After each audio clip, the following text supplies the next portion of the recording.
I am joining May I Scraplift You today, and we get to each choose someone to scrap lift.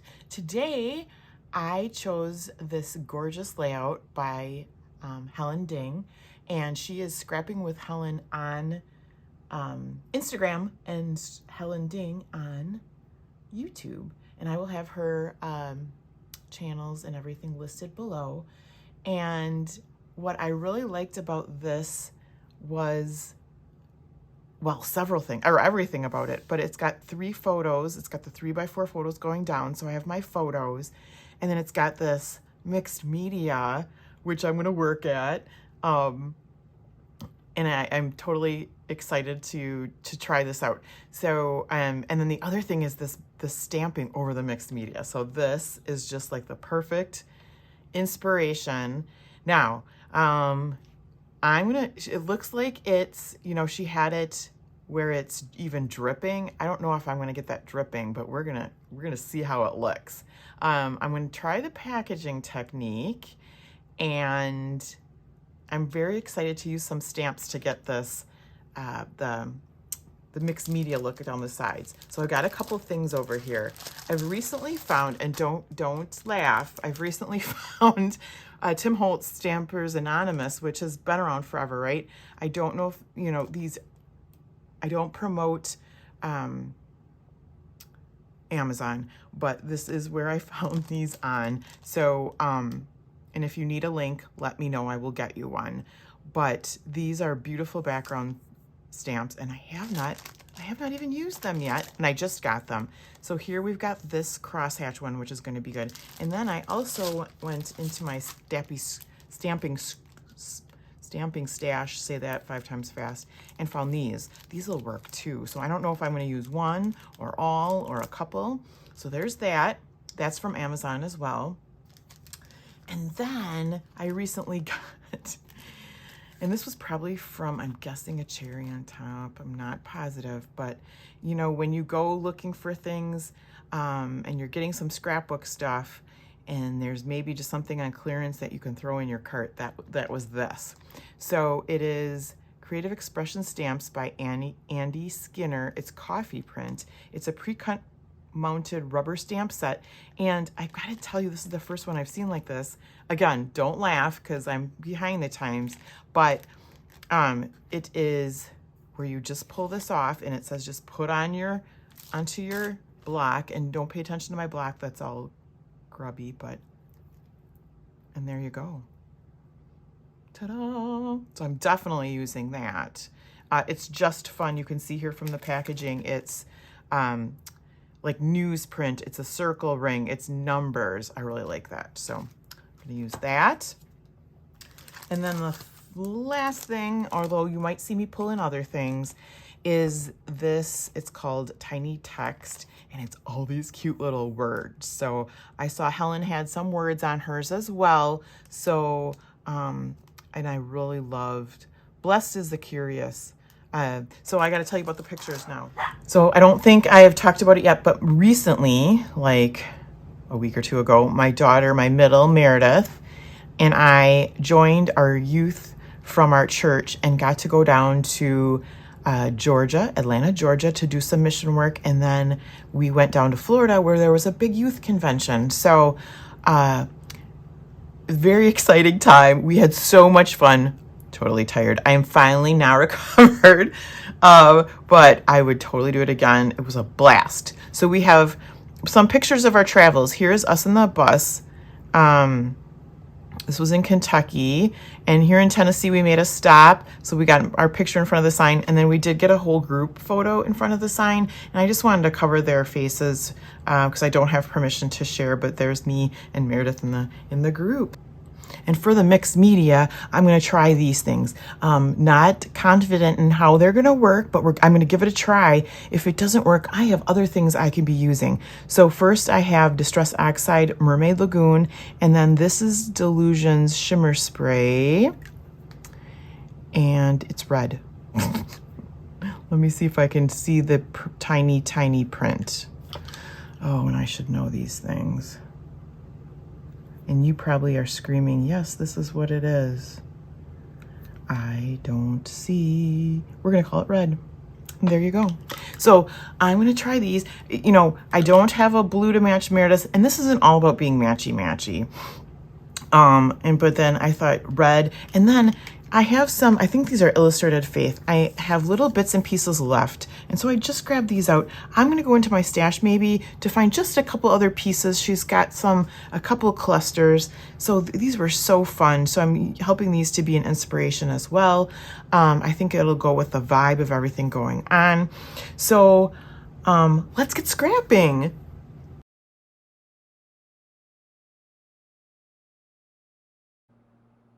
Oh my goodness, this was so fun to do.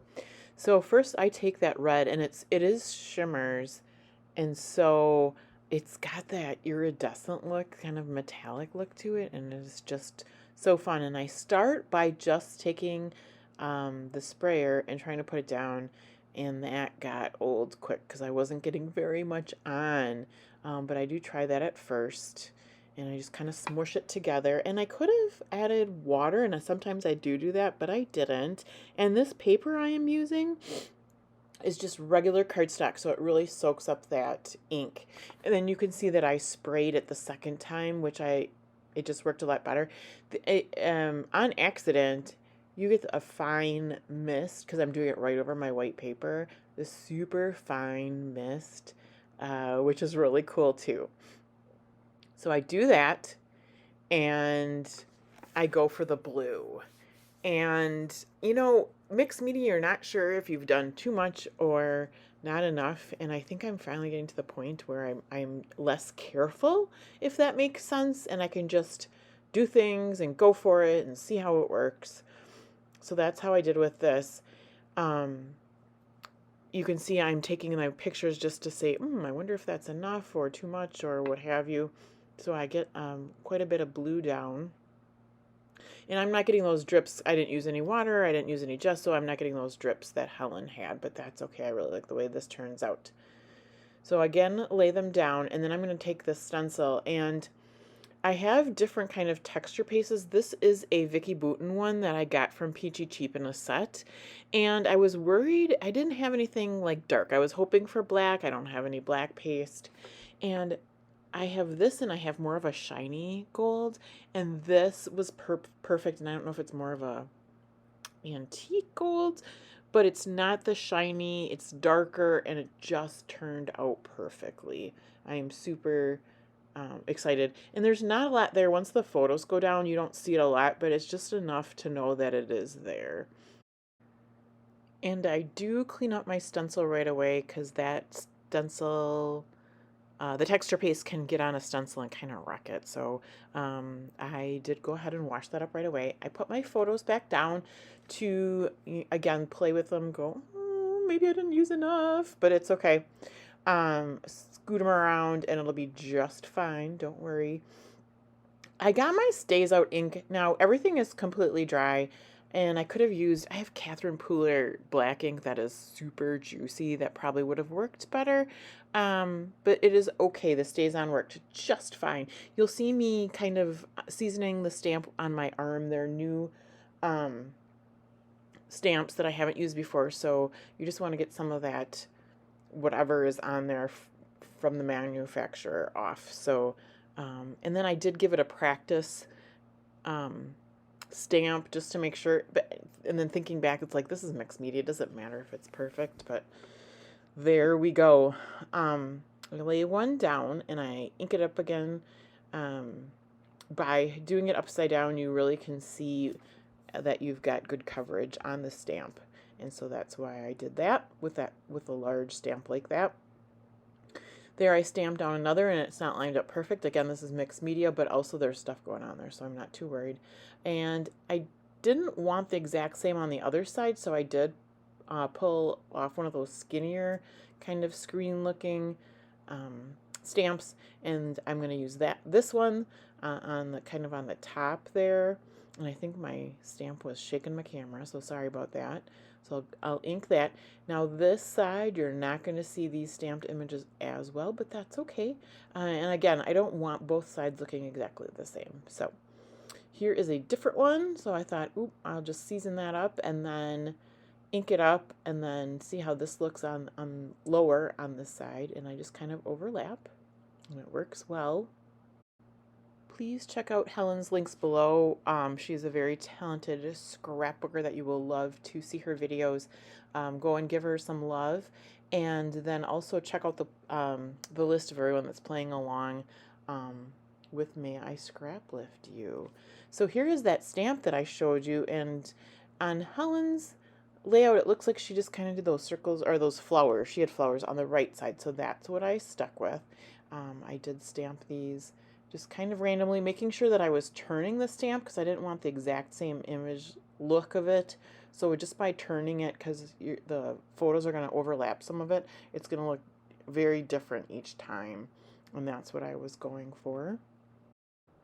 And then when I'm done with that, I will again kind of adjust my photos to see, is that kind of what I'm thinking? Is it enough? How does it look? And then I went into my stash. These are also an Amazon purchase, just a generic stamp set. And it gives the look of, you know, more of that circular element. So I picked one that didn't have words on it. And I put it on the left-hand side, and you're really not going to see too much of this. The one I'm going to stamp it twice, and the lower one really doesn't get seen at all, but that's okay. I still like the way it all looks, and it's nice and random and fun, and I got to use my stamps. So there goes the next one. I could have done a second generation. I didn't think about that. Second generation is when you've already stamped an image, and instead of inking it up again, you go back and put another image down. So it's a little bit lighter, but I did not do that. So here I am laying down my photos again. And then I'm going to decide how I want the embellishments. And there, I scoot them over because I'm like, you can't even see that one round element on the left. So I do. And you won't see, like I said, you won't see that one on the left lower down, but that's okay. So here I go and just start laying out those bits that I had already had out. And then I go into my stash, and I just wanted it colorful. I just wanted to pull out, sorry for my head being in the way, different colors. So you see purple and yellow and the blue, green.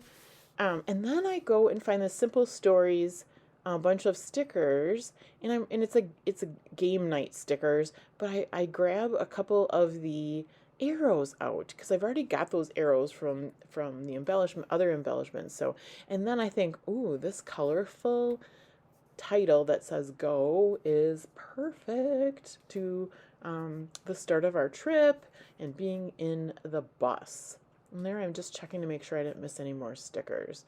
This I pull out of my stash. It's a gray element, and it is from Creative Memories. I pull out a bunch of more black things from my stash. I have a box of black items. I don't use any of those. Just the Creative Memories thing that I put under the right side there. So I'm just making sure I have enough. And I really wanted some of each color of the rainbow on each side. This Creative Memories piece I'm going to cut in half, and then I'm going to get it. It makes it a better size, and then I get some on the right hand and some on the left hand side.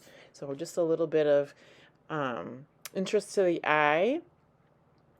And like I said, I'm going to get each of the colors of the rainbow on the left and each on the right. And at first I was like, not going to be too careful. If I didn't have like the orange on one side, I wasn't going to worry about it. But when I got so close at the end, then I was like, nope, I'm going to get every color on each side.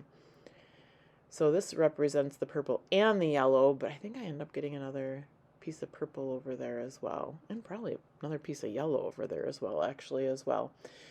And now that I am comfortable with all this, I'm going to glue those photos down, and I'm going to kind of leave the edges not glued down so that I can do some tucking if need to.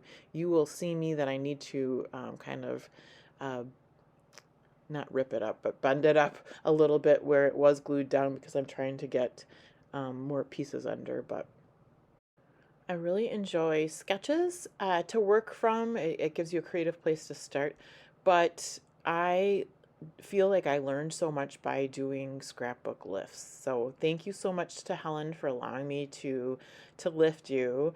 I hope I did your layout justice. Not trying to copy it exactly, but it was a great inspiration. So here I am probably figuring out about now that I don't need all these black items to go on there, and just getting those out of the way. And I really found, like, I tried to find like random things that, you know, might not make sense on a different layout, but it's just a little enough to bring color to this layout that you could put anything on there for color. And it worked out really well. There is that purple arrow that goes on that side, and I end up putting another arrow on the other side of that, believe. It kind of for the movement. So, and I'm trying to figure out how to use the red arrow on the right side without it blending into the ink on the right side.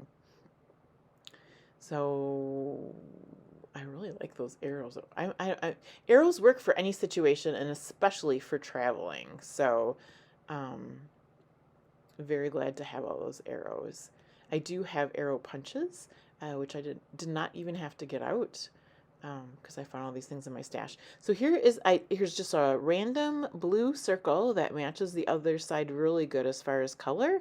And so I grabbed that out of my stash and I tuck it in there, and it's a good place for the title kind of to overlap. Then I take some time to get those arrows down.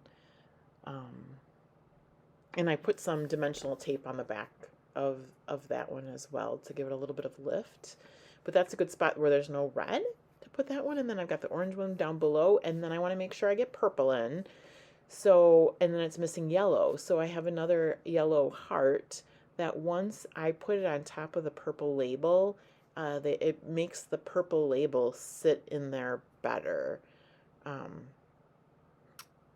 And there goes the other arrow for some movement. And here's where the yellow sticker or the heart comes in. So I'm not sure where to put that yet, but as soon as I think of that purple label, it just gives everything some cohesion there. So I get that popped up on some adhesive foam, and I get that down, and we're getting to the end here. Make sure that you check out the close-up shots at the end. Let me know if you have any questions. I hope you have a fabulous day, and I'll see you again soon.